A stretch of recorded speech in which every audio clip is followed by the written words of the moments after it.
காற்று மழை புயல் வெள்ளம்னு வந்துச்சு. என் வீடு கிரவுண்ட் ஃப்ளோர் தான்.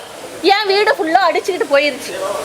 ஒரே ஒரு ஃபோன், அம்மா பொன்னேரி சுஜாதா நீ உசுரோட இருக்கிறியா, ஊரில் இருக்கிறியா, உனக்கு எதிராக பிரச்சனை வந்துச்சா, ஒரு ஃபோன் கால் வரல இந்த செகண்ட் வரைக்கும்.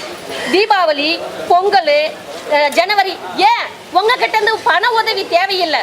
ஒரு வார்த்தை நல்லா இருக்கீங்களா, பொங்கல் வாழ்த்துக்கள், ஜனவரி வாழ்த்துக்கள், நல்லா இருக்கீங்களா, இதைத்தான் எதிர்பார்த்தோம்.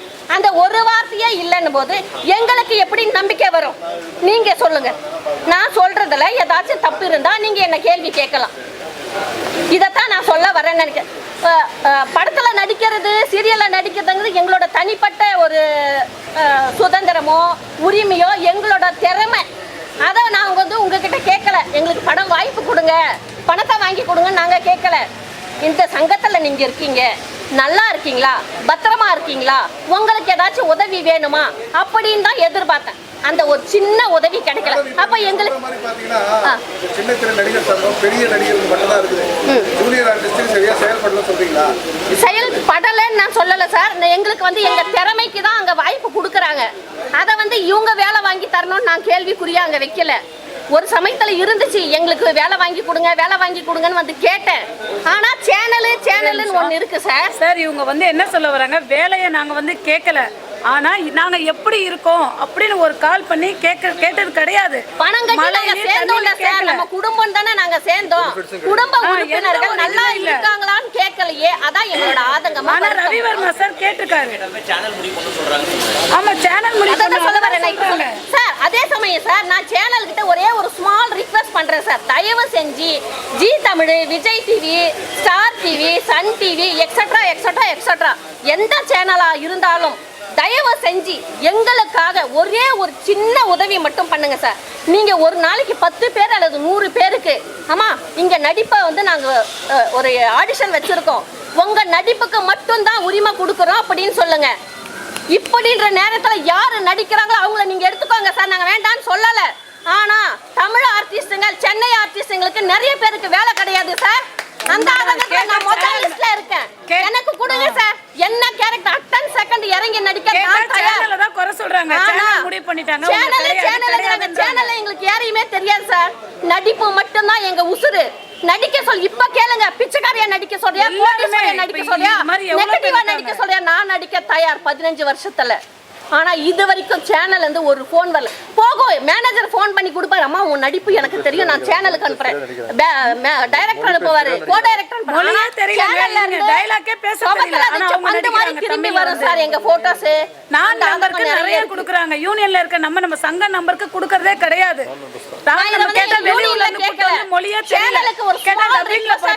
தயவு செஞ்சு எங்களையும் கொஞ்சம் ஊர்ந்து கவனிச்சு எங்களுக்காக ஒரே ஒரு சின்ன உதவி பண்ணுங்க. நடிக்க வாய்ப்பு கொடுங்க. நடிக்க தெரியாச்சு அப்படின்னு தூக்கி அடிங்க, நாங்க சந்தோஷமா ஏத்துக்க தயாரா இருக்கோம். யாருக்குமே வாய்ப்பே கிடையாது. கேட்டா டப்பிங்ல பார்த்து மொழியே தெரியாதவங்களை போடுறாங்க.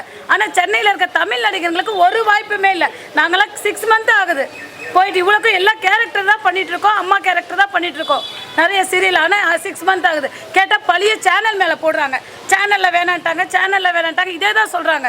ஆனால் இவங்களே தான் எதுவுமே இருக்கு என்ன சொல்கிறது, ஒரு இதுவே எடுக்கிறதே கிடையாது, எல்லாமே ரெஸ்பான்சிபிள் கிடையாது, சேனலில் தான் போடுறாங்க.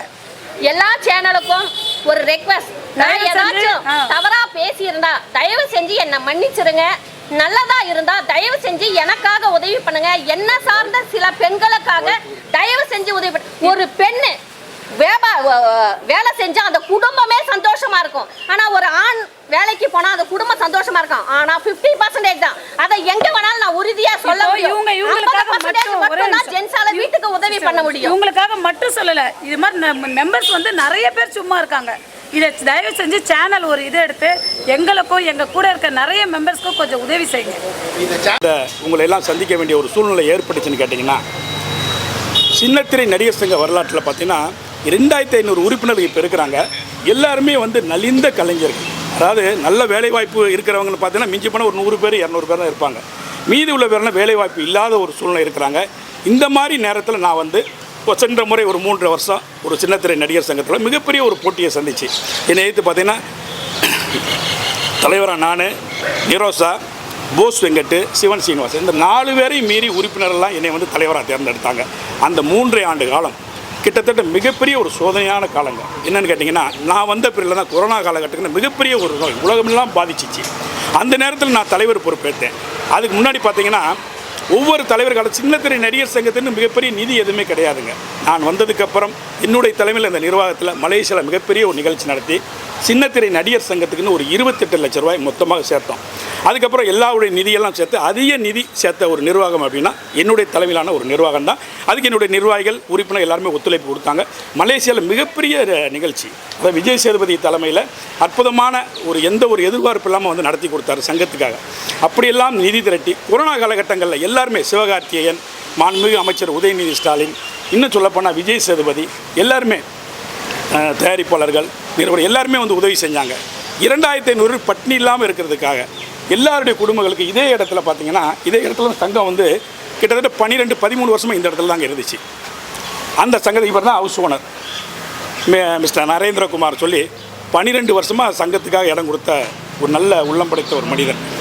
இதுக்கு எதுக்காக அப்படின்னா, இந்த நிர்வாகம் அடுத்த நிர்வாகம் வரும்போது இப்போ சிவன் சீனிவாசன் தலைமையிலான நிர்வாகம் கிட்டத்தட்ட வந்து 2 ஆண்டுகள் ஆகுது. இந்த 2 வருஷத்தில் அவங்க செஞ்ச சாதனைகள், அவங்களுடைய செயல்பாடுகள் என்னென்னா, ரவிவர்மா 9 வருஷத்துக்கு தேர்தல் நிற்கக்கூடாது, உறுப்பினராக இருக்கக்கூடாது. இதுக்கு என்ன வழின்னு சொல்லி 26/1/2024 அன்றைக்கி ஒரு பொதுக்குழுவை நடத்தி போஸ் வெங்கட் பேசுகிறார். செயலாளர் இருக்கிற போஸ் வெங்கட் உறுப்பினர் மத்தியில் பேசுகிறார். அவர் வந்து சங்கத்தில் மலேசியாவில் குளறுபடி பண்ணிட்டார், ஊழல் பண்ணிட்டாருன்னு அந்த பழைய கதையை சொல்லி அதுக்கெல்லாம் வந்து ஆர்கே செல்வமணி தலைமையில் கூட்டம் நடந்து அதுக்கு ஒரு தீர்வு கண்டதாக புதிய நிர்வாகம் வந்திருக்குங்க. நான் இதுக்காக கோர்ட்டுக்கு போய் கோர்ட்டு மூலிமா நீதியரசரை நியமித்து தான் அந்த தேர்தலே நடந்துச்சுங்க. 2 வருஷம் கழித்து ஆராய்ச்சி பண்ணுறாங்க, இவர் எப்படியாச்சும் தேர்தலில் நிற்க வைக்கக்கூடாது, அதுக்கு என்ன செய்யலாம். அப்படி ஒரு தீர்மானத்தை பொதுக்குழுவில் நிறைவேற்றப்பட்டதாக சொல்லி பைலால இல்லாத ஒரு தீர்மானத்தை இவங்க அதை செயல்படுத்தி உறுப்பினர்களுக்கெல்லாம் ஒரு தவறான பிரச்சாரத்தை என் மேலே பயன்படுத்துகிறாங்க. இதுக்கு ஒரு தீர்வு காண்றதுக்காக நான் நேராக ஹைகோர்ட் நீதிமன்றத்தை நாடுறேன். நீதிமன்றத்தில் என்ன தீர்ப்பு சொல்கிறாங்கன்னா, பைலால இல்லாத ஒரு தீர்மானத்தை இந்த நிர்வாகம் நிறைவேற்றிருக்கு, இதுக்கு ஒரு தீர்வு வேணும்னு சொல்லி லேபர் கமிஷனுக்கு ஒரு உத்தரவு போடுறாங்க. அதாவது பைலால இல்லாத தீர்மானத்தை நிறைவேற்றியாக இந்த நிர்வாகத்தின் மேல் நடவடிக்கை எடுங்க அப்படின்னு. உடனே லேபர் கமிஷனை கூப்பிட்டு 2 பேரையும் விசாரிக்கிறார். ஆமாம், இவர் சொன்னது மனுதாரர் ரவிவர்மா சொன்னது உண்மைதான் அப்படின்னு சொல்லி இப்போ சென்ற முறை வந்து ஒரு ஆர்டர் போடுறாங்க, தீர்மானங்கள் ரத்து. 2வது இவரை உறுப்பினராக மீண்டும் வந்து சேர்க்கிறதுக்கு நீங்கள் ஆலோசனை பண்ணி அறிவுறுத்தப்படுகிறது அப்படின்னு சொல்லி ஆர்டர் போட்டிருக்கிறாங்க. இந்த நோக்கம் என்னென்னா, தவறான ஒரு பிரச்சாரத்தை பிம்பத்தை உருவாக்கி இவரை எப்படியாச்சும் மீண்டும் வரக்கூடாதுங்கிறதுக்காக இப்படி ஒரு செய்கிறாங்க. உறுப்பினருக்கு இந்த 2 ஆண்டுகள் எதுவுமே செய்யலைங்க. நான் சேர்த்து வைத்த அந்த மொத்த பணத்தில் சங்கத்தினுடைய பணத்தை தான் எடுத்து செலவு பண்ணுறாங்களே தவிர எந்த ஒரு நிர்வாக செயல்பாடுகளும் உறுப்பினருக்கு எந்த ஒரு நலனும் கிடையாதுங்க. காரணம் என்னென்னு கேட்டிங்கன்னா, இவங்களுடைய நோக்கமே என்னென்னா, நம்மளை வந்து தேர்தல் நிற்கக்கூடாது அப்படிங்கிற நோக்கத்தை தவிர எந்த செயல்பாடும் கிடையாது. அதனால் பரவாயில்ல, நீதிமன்றமும் தொழிலாளர் ஆணையரும் என்மேல் வந்து ஒரு நல்ல தீர்ப்பை வந்து வழங்கியிருக்கிறாங்க. இதுக்கு மேலே அந்த நிர்வாகம் எப்படி செயல்படுதுங்கிறத உறுப்பினர் தான் அவங்கள கேள்வி கேட்கணும். மாதம் 75,000 ரூபா செலவாகுங்க. லீஸுக்கு இருந்த பணத்தை இவர்கிட்ட வந்து கட்டாயப்படுத்தி வாங்கி இன்றைக்கி ஒரு வாடகைக்கு ஒரு இடத்துக்கு போயிருக்கிறாங்க. வாடகைக்கு போகணுன்னா உறுப்பினரோட ஒப்புதல் வேணும். 25,000 ரூபா வாடகை, மாதம் 76 செலவு, மொத்த செலவு சம்பளம் எல்லாம் சேர்த்தா 76 செலவு. அப்போ அடுத்த ஜூன் இவங்க தேர்தல் வரக்குள்ளே இந்த பணம் எல்லாமே மொத்தத்திலே காலி பண்ணிடுவாங்க. அப்போ எந்த ஒரு வருமானமும் இல்லை, எந்த ஒரு வளர்ச்சியும் இல்லாத இப்படி ஒரு சூழ்நிலை இருக்குங்கிறதுனால இதை உறுப்பினருக்கு நான் ஒரு ஆதங்கத்தோடு தெரியப்படுத்தணுங்கிறதுக்காக தான் உங்களெல்லாம் இன்றைக்கி சந்திக்க வேண்டிய ஒரு சூழ்நிலை ஏற்பட்டிருக்குங்க. வேறு ஏதாவது கேள்வி கேட்கணும்னு சொல்லுங்கள்.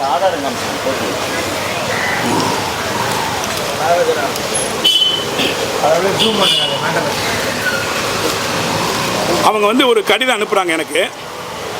என்ன கடிதம் அனுப்புகிறாங்கன்னா, சின்னத்திரை நடிகர் சங்க நிர்வாகம் ரவிவாரா எனும் தாங்கள் கடந்த நிர்வாகத்தில் தலைவர் பொறுப்பில் இருந்தபோது தங்கள் நிர்வாகத்தில் பல குளறுபடிகளும் சட்ட விதிமீறல்களும் சங்க வங்கி கணக்கு வைப்பு நிதியில் நடந்த முறைகேடுகள் சம்பந்தமாக தங்களிடம் விளக்கம் கேட்டு கடிதம் அனுப்பப்பட்டது. அதில் தங்களுடைய விளக்கம் ஏற்புடையதாக இல்லை. 14/1/2024 அன்று நடந்த கூட்டத்தில் அனைத்து குற்றச்சாட்டுகளும் ஆதாரப்பூர்வமான ஆவணங்களுடன் நிரூபிக்கப்பட்டுள்ளதாம். இந்த குற்றச்சாட்டுகளுக்கு நமது சங்க சட்டப்படி தங்களை அடிப்படை உறுப்பிலிருந்து நீக்க நிர்வாகத்திற்கு அதிகாரம் உள்ளது.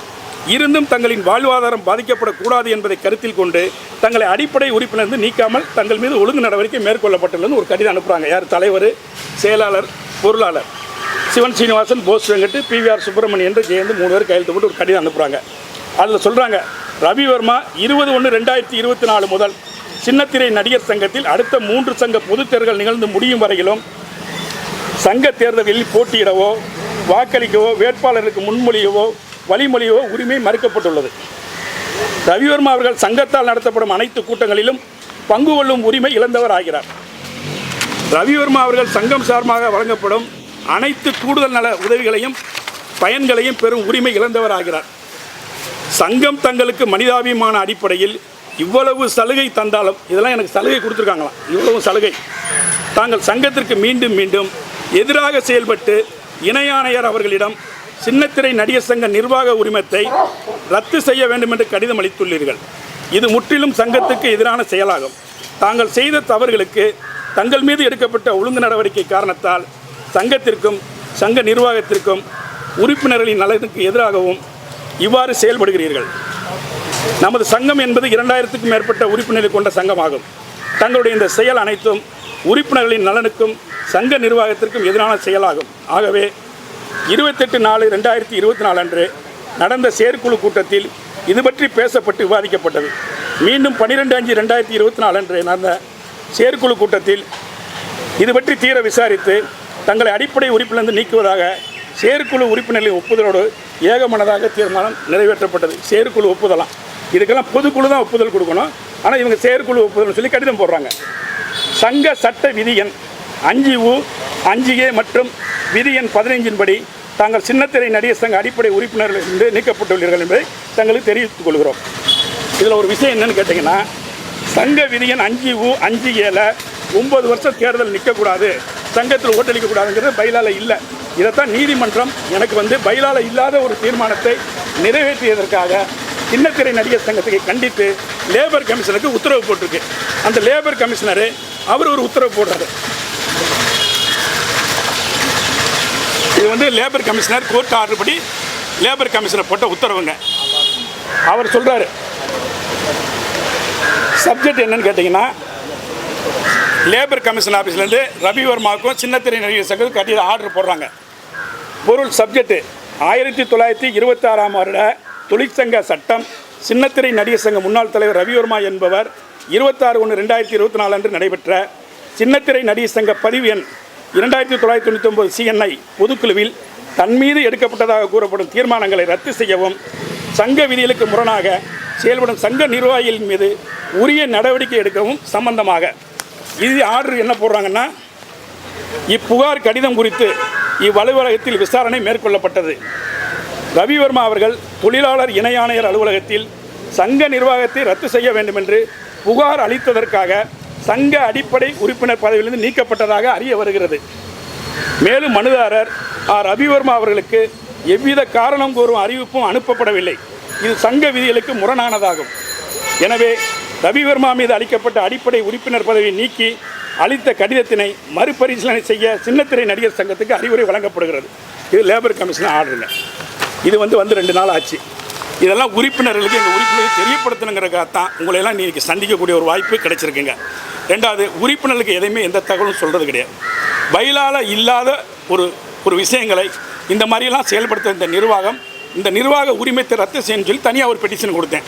அதுக்கு அவர் என்ன சொல்கிறாரு, லேபர் கமிஷனரு அதையும் விசாரணை பண்ணி அதுக்கு ஒன்று சொல்கிறாரு, இந்த சின்னத்திரை நடிகர் சங்க நிர்வாகத்தினரை ரத்து செய்கிறதுக்கு நான் ஒரு ஆர்டர் கொடுக்குறேங்க. அது சொல்கிறாரு, சென்னை தொழிலாளர் ஆணையர் அவர்களின் குறிப்பான எண் நாள் 26/4/2024 மாண்புமிகு மெட்ராஸ் உயர்நீதிமன்ற ஆணை WP நம்பர் 12-33/4/2024 WMP நம்பர் 13-444/2024 நாள் 30/4/24. அவர் சொல்கிறாருங்க, மனுதாரணி இப்புகார் குறித்து தீர்வளிக்க 1926ஆம் வருட தொழிற்சங்க சட்டத்தின்படி தொழிற்சங்க கூடுதல் பதிவாளருக்கு அதிகாரம் இல்லை. அவருக்கு அதிகாரம் இல்லை, ஏன்னா சங்கத்தை கலைக்கிறதுக்கு. உரிய பெருநகர உரிமைகள் நீதிமன்றத்தை அணுகி உரிய நிவாரணம் காணுமாறு மனுதாரருக்கு அறிவுரை வழங்கப்படுகிறது. இப்போ என்னென்னா, சங்கத்தை கலைப்பதற்கு சிட்டி சிவில் கோர்ட்டில் போய் நீங்கள் ஒரு ஆர்டர் வாங்கிக்காங்க. பட் உங்களை நீக்கினது தவறுங்கிறது அதுக்கு தனி ஆர்டர் போட்டோன்னு சொல்லியாச்சுங்க. இனி சின்னத்திரை நடிகர் சங்கம் என்ன நிர்வாகம் எடுக்குதோ அதை பார்த்துட்டு தான் அடுத்த கட்ட சட்ட ரீதியான நடவடிக்கைகளும் உறுப்பினர்களுக்கு என்ன செய்யணுங்கிற ஒரு நடவடிக்கையை நாங்கள் மேற்கொள்கிறதா இருக்கிறோம். இதுதான் எங்களுடைய இறுதி முடிவுங்க. சார், இந்த ஜூனியர் ஆர்டிஸ்ட்டை வந்து சில இயக்குநர்கள் வந்து ஆபாசமாக பேசினாங்க. அதோட வீடியோ கூட உங்களுக்கு வந்துருக்கு. ஒரு டிவி சீரியலோட ஒரு சம்பந்தப்பட்ட ஒரு வீடியோ. அவங்க அத்தனை பேருமே ஜூனியர் ஆர்டிஸ்ட் தான். வரம்புக்கு மிஞ்சின ஒரு வார்த்தைகளாக பேசியிருக்காங்க. யார் பேசியிருக்கா? அவரை யார் பேசுறது? Junior artist. ஜூனியர் ஆர்டிஸ்ட் அவங்களுக்குள்ள இயக்குனர் அவங்களுக்குள்ள பேசுங்க. ஆனால் வீடியோ சரிங்க. இல்லைண்ணா, நான் கேள்விப்பட்டேனே தவிர நண்பர் சொன்ன மாதிரி வீடியோ வரலங்க. பட் இது என்னன்னு கேட்டிங்கன்னா, இது இயக்குனர் சங்கம் எங்களுடைய கூட்டமைப்பு இருக்குங்க. இப்போ இந்த இயக்குனர் சங்கத்தில் இதே மாதிரி சம்பவம் எனக்கெல்லாம் முன்னாடி வந்துச்சுங்க. ஒரு ஜூனியர் ஆர்டிஸ்ட்டை வந்து ஒரு இயக்குனர் தவறாக பேசிட்டாருன்னு நான் நிர்வாகத்தில் இருந்தப்போ வந்துச்சுங்க. அதுக்கு சொல்கிறேங்க. அப்போ நேரடியாக நாங்கள் போய் அந்த இயக்குனர்கிட்ட அவர் இதே மாதிரி தான் வீடியோவை எடுத்து வச்சு பாருங்கள், என்னை தகாத வார்த்தையெல்லாம் பேசினார் ஜூனியர் ஆர்டிஸ்ட்டுங்கிற முறையில். அதை வந்து மேனேஜர் பேசினார், டைரக்டர் இல்லை, மேனேஜர் பேசினார். உடனே நாங்கள் என்ன பண்ணோம், அதை வந்து இயக்குனருக்கும் தயாரிப்பாளரும் அதே இடத்துல ஸ்பாட்டுக்கு வர வச்சு அவங்களுக்கு போட்டு காட்டின உடனே அந்த தயாரிப்பாளரே மன்னிப்பு கேட்டார். இது சொல்லிதான் உடனே வந்து அவரை வந்து 6 மாதம் அந்த மேனேஜர் யூனியன் சஸ்பெண்ட் பண்ணாங்க. சஸ்பெண்ட் பண்ணி வேலையே இல்லை. அவர் வந்து எங்கிட்ட எவ்வளோ கெஞ்சி பார்த்தாரு, சஸ்பெண்ட் பண்ணாங்க. அதாவது இந்த மாதிரி ஒரு நீங்கள் தீர்வு என்னென்னா, அது அந்த உரிய இயக்குனர் சங்கம் இருக்குது, பெப்சி இருக்குது, அந்த எங்களோட கூட்டமைப்பு இருக்குது. உங்களோட சங்கத்தில் இருந்தாங்க சார் அந்த ஜூனியர் ஆர்டிஸ்ட் எல்லாம் இல்லை இல்லை இல்லை, எங்களுக்கு வந்து சின்னத்திரை நடிகர் சங்கம், ஜூனியர் ஆர்டிஸ்ட் தனி அமைப்பு சங்கம் இருக்குது. ஆமாம், அதுக்கு தனி அமைப்பு இருக்குது. பட் இருந்தாலும் நாங்கள் எங்களுடைய கோரிக்கையை வந்து இது வந்து அவங்க இது நியாயமாக இருந்தால், ஆமாம் நியாயமாக இருந்தால் நாங்களும் வந்து போய் அந்த உரிய நடவடிக்கை எடுப்போம். அந்த கூட்டமைப்பில் சொல்லி அவங்களுக்கு யார் அதுக்கு சம்மந்தப்பட்டிருக்காங்களோ அவங்களுக்கு வந்து அதை வந்து உணர்த்துறதுக்குள்ள என்ன உண்டோ, ஒரு 6 மாதம் அவங்களுக்கு வேலை இல்லைன்னு சொன்னால் தான் அந்த கஷ்டங்கள் தெரியும். அந்த மாதிரி நடவடிக்கைக்கு நாங்கள் துணை நிற்போம். சார், ஒரு சில சீரியல்ஸில் வந்து இரவு பகலாக வேலை பார்க்குறாங்க.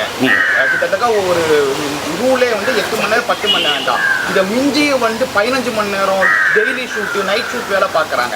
ஸோ அவங்களுடைய வாழ்வாதாரம் எப்படியோ முயறோ இல்லையோ அவங்களுடைய ஃபேமிலியோட உடல்நிலை வந்து பாதிக்கப்படுது.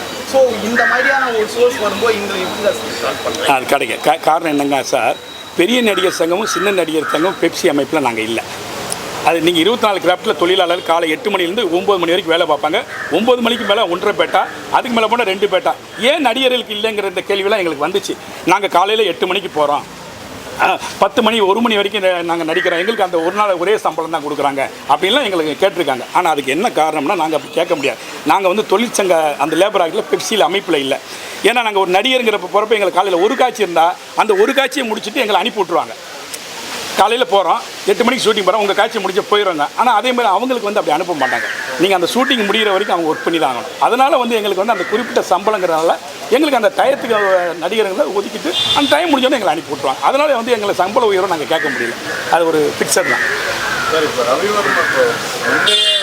தலைவர்கள், முன்னாள் நிர்வாகிகள் வந்து கரண்டில் இருக்கக்கூடிய ஒரு சங்கத்தின் நிர்வாகிகள் மேலே குற்றச்சாட்டுகள் இருக்குது. ஸோ உங்களுக்கு உரிமை மீறல் வழக்கு சொல்லி போட்டிருக்கீங்க. ஆமாம், இப்போ வந்து அறிவுறுத்தி இருக்காங்க. ஸோ அவங்க அதை கன்சிடர் பண்ணலன்னா உங்களோட அடுத்த கட்ட நடவடிக்கைகள் கன்சிடர் பண்ணலை அப்படின்னா அருமையான நல்ல கேள்வி தான். இப்போ வந்து எங்களுக்கு வந்து யார் அப்படின்னு கேட்டிங்கன்னா, தொழிற்சங்கம், தொழிலாளர் நலத்துறை. இதை வந்து ஃபஸ்ட்டு அவங்ககிட்ட நான் கேட்டதுக்கு, நாங்கள் முதல்ல வந்து எல்லா தொழிலாளர்களுக்கும் எல்லா சங்கங்களும் எங்களுக்கு குழந்தைகள் தான். ஃபஸ்ட்டு நாங்கள் அறிவுறுத்தல் சொல்லுவோம், அதுக்கப்புறம் கண்டிப்போம், அதுக்கப்புறம் தான் தண்டிப்போம். இன்ஃபர்மேஷன் போயிடுச்சு அவங்களுக்கு? எதுங்கய்யா? ஓட்டர் அவங்களுக்கு போயிடுச்சு. போயிடுச்சு. நீங்கள் நினைக்கிற மாதிரி தனிநபர் தான் உங்களுக்கு தாக்குறாங்களா அப்படின்னு நினைக்கிறீங்களா சங்கத்தில்? இல்லை நீங்கள் வந்து ஒட்டுமொத்த சங்கமும் உங்களை வந்து ஆப்போசிட்டாக பண்ணுறேன்னு நினைக்கிறேன்? அப்படி இல்லை, ஒட்டுமொத்த சங்கம் அது கிடையாது. தனிநபரால் தான் உங்களுக்கு அந்த. ஆமாங்க ஐயா, அதாவது 23 பேர் இப்போ நிர்வாகிகள் இருக்கிறாங்க. அது என்னுடைய சார்பில் 8 பேர் ஜெயிச்சிருக்கிறாங்க. எல்லோரும் சேர்ந்த 23 தலைவர், செயலாளர், பொருளாளர். இதில் என்னென்னா, அதுக்கு காரணம் என்னென்னா, நல்ல கேள்வி கொஸ்டின் கேட்டீங்க. பிவிஆர் சுப்பிரமணியம் என்கின்ற ஒரு பொருளாளர் இப்போ இருக்கிறார். அவர் நான் நிர்வாகத்தில் இருந்தப்போ அவர் பொருளாளராக இருந்தாருங்க, இதே இடத்துல சங்கத்தில் இருந்தாருங்க. அப்போ சங்கம் வந்து கிட்டத்தட்ட ஒரு 3 மாதம் ஒரு பிரச்சனையில் மூடப்பட்டிருந்த காலம் நான் இருந்தப்போ. அப்போ இவங்க என்ன செய்கிறாங்க, கூட்டமைப்புக்கு போய் மனோபாலாவை தற்காலிக தலைவராக நியமனம் பண்ணிட்டோம் அப்படி சொல்லி அந்த பிவிஆர் சுப்பிரமணிய ஜெயந்த் என்ன பண்ணுறாரு, அவர் ஒரு 10 பேரை கூட்டுக்கிட்டு அங்கே ஒரு சங்கத்தில் இயங்குறார் ஒரு 3.5 மாதம். இந்த 3.5 மாதத்தில் இந்த சங்கம் மூடி இருக்குதுங்க. இவர் ஹவுஸ் ஓனர் இருக்குது, சங்கம் பூட்டு போட்டாச்சு. அப்போ என்ன செய்யற, தனி ரசீது புக்கு, தனி பில் புக்கு, தனி வவுச்சர் அடிக்கிறாங்க. இது சட்டத்துக்கு புறமான செய்யணும்னு சொல்லி லேபர் கமிஷன் நாங்கள் சொல்கிறோம், கூட்டமைப்புலையும் சொல்கிறோம். ஆனால் அந்த மனோபலம் வந்து என்னென்னா 200 உறுப்பினர்கள் சேர்ந்து தான் தலைவரை தேர்ந்தெடுக்க முடியும். இந்த 20 பேர் சேர்ந்து எடுக்க முடியாது. அது எவ்வளோ நாங்கள் சொன்னால் கேட்கல. அந்த 3 மாதம் அவர் தான் தலைவர், அவர் தான் சொல்லி அதையும் என்னை அசிங்கப்படுத்தினாங்க. பட் அதுக்கு தான் ஆர்கே செல்வமணி அவர்கள் பிப்சி அமைப்பு மூலம் ஒரு கூட்டம் நடத்தி, ஒரு தேர்தல் நடத்தி, அதுலேயும் நான் தான் ஜெயித்தேன். அதுக்கப்புறம் அவர் இல்லை, நான் ராஜினாமா பண்ணுறேன்னு போயிட்டாங்க. அதையும் மீறி வந்து கிட்டத்தட்ட 3 வருடம் நான் தான் இறுதி வரைக்கும் ஒரு தலைவராக இருந்தேங்க. சரி, இப்போ முன்னணி நடிகர் யாருமே உங்கள் கூட இல்லை. இப்போ நீங்கள் மீட்டிங்கில் உங்களுக்கு யார் ஆதரவு தெரியுது? முன்னணி நடிகர்கள் அவங்க இந்த ப்ரெஸ் மீட்டுக்கு யாரும் முன்னணி நிலையில நான் கூப்பிடல. இவங்க எப்பயுமே நம்ம கூட இங்கே இருக்கிறவங்க. காரணம் என்னன்னா, நடிகர் சங்க இல்லை, இது வந்து நடிகர் சங்கத்தை பற்றி என்னன்னா, நான் இப்போ என் தனிநபர் மேலே ரவிவர்மா மேலே மட்டும்தான் அவங்களுக்கு காட்டம். ரவிவர்மா நிற்கக்கூடாது. ரவிவர்மா 9 வருஷம் நிற்கக்கூடாது. பட் யார்? சிவன் சீனிவாசன், போஸ் வெங்கட், பிவிஆர் சுப்பிரமணியம் என்ற ஜெயந்த், அதுக்கப்புறம் ஒரு 4-5 நிர்வாகிகள். ஏன்னா அவங்களுக்கு என்னென்னா அடுத்து நம்ம தான் வரணும். ஏன்னா குறைந்த ஓட்டில் தான் தோற்றேன். ஒரு 25-30 ஓட்டு தான் வித்தியாசம். அதனால் வந்து இது ஒரு பெரிய தோல்வி கிடையாது. ஆனால் அவருக்கு என்னென்னா நிரந்தரமாக நிற்கக்கூடாது. இப்போ என்ன செய்யாமல் இருக்காங்க சார்? இப்போ நீங்கள் என்ன செய்வீங்க? இப்போ அவங்க என்ன செய்யாமல் இருக்காங்க? நீங்கள் வந்தீங்கன்னா என்ன செய்வீங்க? அதை மட்டும் சொல்லுங்கள். இல்லை, நான் வந்தால் என்னென்ன செய்வேனோ அதை நான் இருந்தப்போ செஞ்சுட்டேன். இப்போ நீங்கள் செய்யாமல் இருக்காங்க சார். இப்போ அந்த காசு, இப்போ நாங்கள் என்ன சேர்த்து வச்சோமோ அந்த காசை எடுத்து மாதம் 70,000 செலவு பண்ணிட்டு இருக்காங்க. எந்த வருமானம் இல்லை. அவங்க வந்து யாருமே செய்யலை. டீ செலவு கூட அந்த சங்கத்து காசு செய்கிறாங்க. ஆனால் ரவிவர்மா நிர்வாகத்தில் இருந்தப்போ ஒரு டீயோ ஒரு கன்வீனியன்ஸோ எதுவும் என்னுடைய வவுச்சரில் என் பேரில் இருக்காது. இப்போ அது காரணம் என்னென்னா, இந்த 2 வருஷத்தில் சங்க இப்போ தான் காலி பண்ணாங்க. 2 மாதம் ஆச்சு. இவருக்கு தெரியும் நிர்வாகிகள் யாரும் ஜெயிச்சவங்களே வர்றதில்ல சங்கத்துக்கு. நாங்கள் வந்து காலையில் வந்தோம்னா இந்த கொரோனா காலகட்டத்தில் இங்கே தான் எல்லாருக்குமே மளிகை பொருள். ஏன்னா இன்னொருத்தர் நட்பு இதில் வாங்கி தான் கொடுத்தோம். இவங்க சங்க பணத்தை எடுத்து தான் செலவு பண்ணிகிட்டு இருக்கிறாங்க. இது வந்து எல்லா உறுப்பினருக்கும் தெரியும். அவங்க செயல்பாடு இல்லைங்கிறது எல்லாருக்குமே தெரியும். எந்த ஒரு வருமானமும் இல்லைங்க. வருமானம் இல்லாமல் ஒரு மாதம் 70,000-80,000 உறுப்பினருடைய பணத்தை செலவு பண்ணிக்கிட்டு இருக்காங்க. அதான் இப்போ தற்போது உள்ள சிவன் சீனிவாசன் தலைமையில் உள்ள ஒரு நிர்வாகங்க. இல்லை, அவர் போஸ் வெங்கட் செயலாளராக இருக்கிறாரு.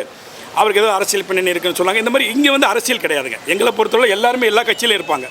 பட் அவங்க அதை ஏதோ ஒரு காழ்ப்புணர்ச்சியில் அடுத்து நிற்கக்கூடாதுங்கிற ஒரு தொடர்ச்சியாக செஞ்சுட்டு இருக்கிறாங்க. நண்பர் கேட்ட மாதிரி இதை வந்து தொழிலாளர் நலத்துறையில் இதை வந்து அவர்கள் ஏற்றுக்கொள்ள வேண்டியது. அடுத்த கட்ட எங்களோட சட்ட நடவடிக்கை தொடரும். நன்றி. கொடுத்தாரு, எந்த பணம் வாங்கலை. பட் இவர் எனக்கு ஆதரவு ஏதோ கொடுக்குறான்னு சொல்லி கட்டாயப்படுத்தி இவர்கிட்ட வந்து இந்த லீஸ் பணத்தை எல்லாம் மொத்தமாக வாங்கிட்டு போய் இப்போ வாடகைக்கு இருக்கிறாங்க. இதுதான் நிலைமை. இவர் தான் CN நரேந்திரகுமார், இந்த வீட்டினுடைய சங்கத்துக்கு இடம் கொடுத்த ஹவுஸ் ஓனர் நரேந்திரகுமார். வணக்கம் சார், பேசலாம். 13 வருஷத்துக்கு முன்னாடி 1911 எங்கிட்ட வந்தாங்க. 2011 எங்கிட்ட வந்தாங்க ராஜேந்திரன், அப்புறம் ஜனகரன் அண்டு காந்த், ராஜ்காந்த் வந்து வாடகை கேட்டாங்க. நான் சொன்னேன் வாடகை தரேன், 15 ரூபா வாடகைன்னு சொன்னேன். இல்லைங்க லீஸ் கெடுத்துங்க, 7 lakhs லீஸுன்னு கொடுத்தேன். 7 lakhs லீஸுன்னு கொடுத்து அவங்களுக்கு நான் சொன்னேன். இந்த வரைக்கும் போய் பார்த்தது கிடையாது. 13 வருஷம் நான் போய் பார்த்தது கிடையாது. ஆனால் 13 வருஷமாக 2 வாட்டி தான் பெயிண்ட் பண்ணியிருக்காங்க, எல்லாம் பண்ணியிருக்காங்க. ஆனால் அந்த வீட்டுக்கு வந்து கிட்டத்தட்ட என்ன இதுக்கப்புறம் இப்போ வந்து காலி பண்ணுறேன்னு சொன்னாங்க. போன வருஷத்துக்கு முந்தின வருஷம் என்னுடைய பெண்ணுடைய கல்யாணத்தினால பணத்தை கொடுக்க முடியாது, நீங்கள் அடுத்த மாதம் வாங்கிங்கன்னு சொன்னாங்க. 2 மாதம் கழிச்சு கேட்டாங்க. அவங்க கேட்டாங்க, உடனே பணம் கொடுக்குறது ஏற்பாடு பண்ணி 12 லட்ச ரூபா கொண்டாந்து கொடுத்தேன். அந்த ஜனவரி 25 கொண்டாந்து கொடுத்தேன். 12 லட்ச ரூபா கொடுத்துட்டேன். ஆனால் நீ காலி பண்ணல, தயவுசெய்து மன்னிச்சுங்க, இன்னும் 1 வருஷம் ஆகட்டும் அப்புறம்னு சொன்னாங்க. சரி நம்பிட்டேன். ஆனால் இப்போ வந்து எலெக்ஷனில் வின் பண்ணி வந்த உடனே அடுத்த நாளே லெட்டர் கொடுத்தாங்க. என்னென்ன கொடுத்தாங்க, இந்த வீடை காலி பண்ணுங்க, எனக்கு அட்வான்ஸ் கொடுங்க, ரைட் நான் தரேன், 4 மாதம் போட்டுங்கன்னு சொல்லிட்டு February மாதம் 15ஆம் தேதி நான் 10 லட்ச ரூபா கொடுத்துட்டேன். 1.5 லட்ச ரூபா அந்த இதுக்கெல்லாம் மெயின்டெனன்ஸ்க்காக மெயின்டெனன்ஸ் சொல்லேன். 12 வருஷத்துக்கும் 13 வருஷத்துக்கும் நான் அதுக்கப்புறம் எதுவும் கேட்டு அவங்க கூட பைசா கூட கேட்டது கிடையாது. ஆனால் அதே சமயத்தில் இவங்க வந்து 13 அந்த 1 வருஷம் காலி பண்ணுவேன்னு சொன்னார். ஆனால் பண்ணவே இல்லை. 2 மாதம் ஆச்சு பண்ணல. அப்போ தான் அவர்கிட்ட கேட்டேன், சீனிவாசன் அவங்கள்ட்ட மட்டும் பேசினாங்க, அவர்கிட்ட மட்டும் பேசுகிறேன். கடைசி வரைக்கும் கொடுக்கல. என்ன சொன்னார், சரி ரைட் காலி பண்ணி போகிறேன்னு சொல்லிட்டு கதவை பூட்டின்னு போயிட்டு சாவி தரல. ஆனாலும் சரி ஒரு நாள் பார்த்தேன், அப்படியே மத்தியானம் வந்து திறந்தாங்க. அன்னைக்கு உடனே கண்டபடி கத்த ஆரம்பிட்டேன். உடனே கதவு திறந்து விட்டு விட்டாங்க. இன்னைய ஸ்டேஜ் வரைக்கும் இன்னைக்கு காலையில ஷூட் முடிச்சுட்டு வந்தேன். அருள்நிதி சாரோட படம் மை டியர் சிஸ்டர். அதில் டைரக்டர் பாலாஜி சக்திவேல் சாருக்கு ஒய்ஃபா பண்ணிட்டு இருக்கேன். வாஸ்கோட காம்பல KS ரவிக்குமார் சாருக்கு ஒய்ஃபா பண்ணிட்டு இருக்கேன். படங்கள் பண்றேன் இல்ல. ஆனா எனக்கு சீரியல் பண்ணுங்கிறது வெறி. ஆனா இது வரைக்கும் ஒரே ஒரு சீரியல் கூட எனக்கு கிடைக்கல சார். கிடைச்சா ஒரே ஒரு நாள் கூப்பிடுறாங்க, அதுவும் சேனலுக்கு அனுப்பணும். அந்த ஒரு நாள் கேரக்டர் கூட பந்து மாதிரி திரும்பி வந்துருச்சுமான்னு கேட்க சொல்றாங்க. ரொம்ப மனசுக்கு வருத்தமா இருக்கு சார். அதை தான் கேட்குறேன், சேனல்ல ரெக்வெஸ்ட் பண்ணி தான் கேட்குறேன், ஆர்டரா கொடுக்கல. எங்களோட தாழ்மையான வேண்டுகோளா கொடுக்குறேன். தயவு செஞ்சு Zee Tamil, Vijay star, Kalaignar, Sun TV extra extra extra எல்லாருமே எங்களை கூர்ந்து கவனிச்சு ஒரு வாய்ப்பு கொடுங்க பெண்களுக்காக. அதுதான் சார் என்னோட தாழ்மையான வேண்டுகோள். எல்லாருக்கும் நன்றி, வணக்கம். முறையில் ஒரு 3 கேள்வி தான் உங்களுக்கு. இப்போதைக்கு சங்கம் வந்தாங்க. ஸோ ஏற்கனவே எங்கள் தலைவர் முதல்ல சங்கத்தில் இருக்கும்போது அவங்க டெய்லி ஒரு ப்ராப்ளத்தை கொடுப்பாங்க, சங்கத்தை பூட்ட சொல்லுவாங்க, இதே தான் பண்ணுவாங்க தவிர உறுப்பினர்களுக்கு நாங்கள் நல்லது செஞ்சுருந்தோம். அப்போது அவங்க வந்த பிறகு நம்ம அவங்ககிட்ட எந்த ஒரு கொஸ்டின் கேட்கல. அவங்க கிட்டத்தட்ட பார்த்திங்கன்னா ஒரு 9 மாதம் அவங்க மட்டும் அவங்களோட ஒர்க்கை ஃப்ரீயாக தான் பண்ணியிருந்தாங்க. ஆனால் எந்த ஒர்க் பண்ணாங்கன்னா இவங்களை அடுத்த எலெக்ஷன் நிற்க வைக்காமல், அதுவும் 3 வாட்டி, ஒரு வருஷம் 3 வருஷத்துக்கு ஒரு வாட்டி ஒரு எலெக்ஷன் வரலாம், 3 வாட்டி நிற்கக்கூடாதுன்றதுக்காக தான் அவங்க அந்த வேலையை பார்த்தாங்க தவிர உறுப்பினராகிய எங்களுக்கு வேலை வாங்கி கொடுக்கணும். அவங்க கஷ்டப்படுறாங்க. இன்றைக்கி பார்த்திங்கன்னா நிறைய பேர் பார்த்திங்கன்னா நாங்கள் போய் பார்த்துருக்கோம். எலெக்ஷன் டைமில் போய் பார்க்கும்போதுனா அந்த வீட்டில் அவங்களுக்கு நோர முடியாமல் இருக்கவங்களுக்கு எந்த ஒரு இதுவும் நம்ம எதுக்கு ஒரு சங்கம் இருக்குன்னா உறுப்பினர்களுக்கு செய்கிறதுக்கு தான். ஆனால் அங்கே பார்த்திங்கன்னா அப்படி இல்லை. அதுவும் அதில் பார்த்திங்கன்னா சங்கத்தில் இருக்கிற ஒரு ஆள் பண்ணுற தப்பு நாங்கள் உறுப்பினர் அத்தனை பேரும் கஷ்டப்படுறோம். அதுதான் உண்மையான விஷயம். இப்போ இன்றைக்கி வந்து கோர்ட்டு போய் இவ்வளோ சீக்கிரத்தில் கொண்டு வரணும் எங்கள் தலைவர் ஸ்ட்ராங்கு, இல்லைன்னா நான் கூட செஞ்சுருக்க முடியாது. ஏன்னா ஒரு ஹைகோர்ட்டில் போயிட்டு இவ்வளோ சீக்கிரத்தில் இந்த விஷயத்தை முடிக்க முடியும்ன்றது எங்களுக்கு நம்பிக்கை கிடையாது. ஆனால் அதை அவர் சாதிச்சுக்கிறார். ஏன்னா கொரோனா காலத்துலேயே அவர் இங்கேயே உட்காந்து அங்கங்கே செத்து கிடக்குறாங்க, அந்த நேரத்துலையும் வீட்டுக்கு அரிசி கொடுத்து அனுப்பிச்சார், எல்லாம் பண்ணியிருந்தார். ஸோ அதை யாருமே செய்யல. அது வந்து உறுப்பினர் பணத்தை செய்யலை, வெளியே வாங்கி அவர் கலெக்ட் பண்ணி அவங்களுக்கு எல்லாருக்கும் பண்ணார். ஆனால் இப்போ இருக்கிற என்ன பண்ணிகிட்டு இருக்காங்க பார்த்தீங்களா, இதான் நடக்குது. இப்போ இருக்கிறவங்க இப்போ நான் கேட்குறதுனா பயனில் இல்லாத அவங்க செஞ்சுருக்காங்க, அவங்கள அரெஸ்ட் பண்ணணும். எனக்கு தெரிஞ்சு பார்த்தீங்கன்னா தப்பு செஞ்சுருக்காங்க அவங்க. ஆனால் 3 பேர் அது முக்கியமானவங்க, எல்லா விஷயம் தெரிஞ்சவங்க, அவங்க அந்த தப்பு பண்ணியிருக்காங்க, அவங்கள அரெஸ்ட் பண்ணணும். நான் உறுப்பினராக சொல்கிறேன், எனக்கு அந்த பயலை பற்றி என்ன எதுன்னு எனக்கு தெரியாது. ஆனால் அந்த சட்டத்தில் இல்லை, அவங்க செஞ்சுருக்காங்க, அதுக்கான தீர்ப்பும் வாங்கியிருக்கோம். நன்றி சார். ஒரு நிமிஷம் நான் பேசுகிறேன் சார். நீங்கள் கேட்டிங்கல்ல சார் என்ன செஞ்சுருக்காரு என்ன செய்ய போகிறாருன்னு. என்னென்னா கொரோனா டைமில் ஒருத்தருக்கும் கால் பண்ணி ஒரு வாட்டியும் சார்மா இது கொடுத்தாங்க, 500 ரூபா உதவி கொடுத்துருக்காங்க, அரிசி மூட்டை கொடுத்துருக்காங்க, கொஞ்சம் வந்து வாங்கிட்டு போயிடுங்கன்னு ஒவ்வொருத்தருக்கும். ஏன்னா நான் வாங்கியிருக்கேன் சார், நான் எனக்கு ஃபோன் பண்ணி தனியாக கால் பண்ணி நான் கொடுத்துருக்காரு. ஆனால் இப்போ வரைக்கும் சார் ஃபேஸ் கூட நான் பார்த்தது கிடையாது. எங்களுக்கு யூனியன்லேருந்து ஒரு கால் கூட சங்கத்துலேருந்து எங்களுக்கு வந்தது கிடையாது. இது என்னோட ஒரு ஆதங்கம். ஏன்னா இது வரைக்கும் ஒரு கால் பண்ணிமா இந்த மாதிரி யூனியனில் வந்து பாருங்கள் வைங்க, எதுவுமே வந்தது கிடையாது. ஆனால் சார் ஒவ்வொருத்தர் ஒரு வாட்டியும் கொரோனா டைமில் 4 டைம் நான் வந்து வாங்கியிருக்கேன் சார், பொருள் வந்து வாங்கியிருக்கேன். அதே மாதிரி காசும் கொடுத்துருக்காங்க, கவரில் போட்டு கேஷ் வந்து நான் வாங்கியிருக்கேன், எங்களுக்கு கொடுத்துருக்காங்க. இது வரைக்கும் இது மாறி இருக்காங்க சார். மாதிரி எவ்வளோ நாள் ஆகுது, இது வரைக்கும் எங்களுக்கு ஒரு ஃபோன் வந்ததில்லை, ஒரு பொருள் இந்த மாதிரிமா ஒரு வந்து பாருங்கள் வைங்க, எந்த மெசேஜும் வந்ததில்லை. இது வந்து நான் ரொம்ப நாளும் சொல்லணும்னு நினச்சிட்டு இருந்தது. இப்போ சார் கூட எங்களை கூப்பிடல, தெரிஞ்சு நானாக தான் வந்தேன் இங்கே. உண்மையாகவே சார் வந்துட்டு எவ்வளோ உதவி செஞ்சுருக்காங்க. வீட்டில் இருப்போம், அந்த போலீஸ்காரங்க கிட்ட கூட எங்கள் காடை காலுங்கன்னு ஒரு கீ செயினை கொடுத்து, இதை போலீஸ்காரங்க எங்கே மடக்குனா இந்த கீ செயினை காமிச்சிட்டு வாங்க, சங்கத்துக்கு வரேன்னு சொல்லிட்டு வாங்க அப்படின்னு சொல்லி எங்களுக்கு கீ செயின் ஒரு வாட்டி ஃபஸ்ட் டைம் வரப்போய் கொடுத்து விட்டாங்க. அதை வச்சு நாங்கள் ஒரு 4 வாட்டி வந்து நாங்கள் வாங்கிட்டு போயிருக்கோம் சார். நிறைய ஹெல்ப் பண்ணியிருக்காங்க, நான் அதை வாங்கியிருக்கேன், அதனால நான் சொல்கிறேன். ஓகே.